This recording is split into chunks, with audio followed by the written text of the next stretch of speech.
High বন্ধুরা, আগামীকাল আমরা সবাই এসেছি নবদ্বীপ বোনের বাড়িতে। আজ আমরা যাব মায়াপুর ঘুরতে।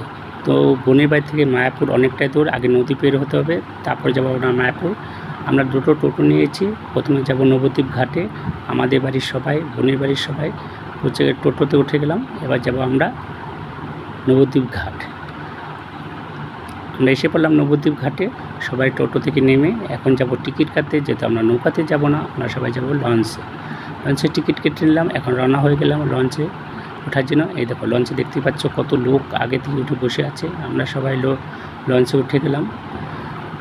লঞ্চে অনেকটাই ভিড়, তো আমরা একটি জায়গা নিয়ে সবাই দাঁড়িয়ে পড়লাম।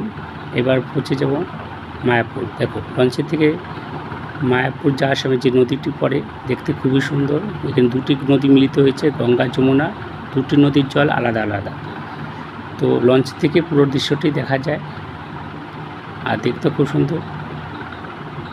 এখন আমরা মায়াপুর ঘাটে পৌঁছে গেলাম।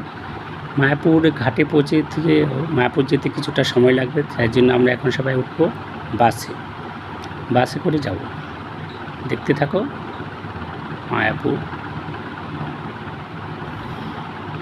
অনেক লোক এসেছে, সবাই যাবে মায়াপুর, যেহেতু আজকে অক্ষয় তৃতীয়া। এই দেখো আমরা সবাই বাসে উঠে গেলাম। এখন আমরা যাব মায়াপুর। বাস এখন ছাড়িনি, কিছুক্ষণের মধ্যে বাস ছেড়ে দেবে, তারপরে আমরা পৌঁছে যাব মায়াপুর। এই তো বাসের থেকে দেখো মায়াপুর।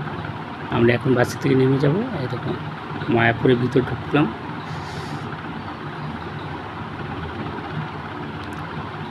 খুবই সুন্দর।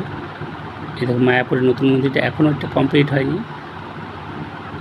আর যে মায়াপুরের যে মন্দিরটাতে সবসময় আমরা আসি, এর আগে আমি কয়েকবার এসেছি, এ নিয়ে 5 বার। তো খুবই সুন্দর। তো আপনারা যখন আসবেন, খুবই সুন্দর এই জায়গাটায়। আর যেহেতু অক্ষয় তৃতীয়া, অনেক ভিড়, এখানে কীর্তন ভজন সবই চলছে আর অনেক লোক। তো এসে আজকের দিনটা খুবই ভালো লাগলো।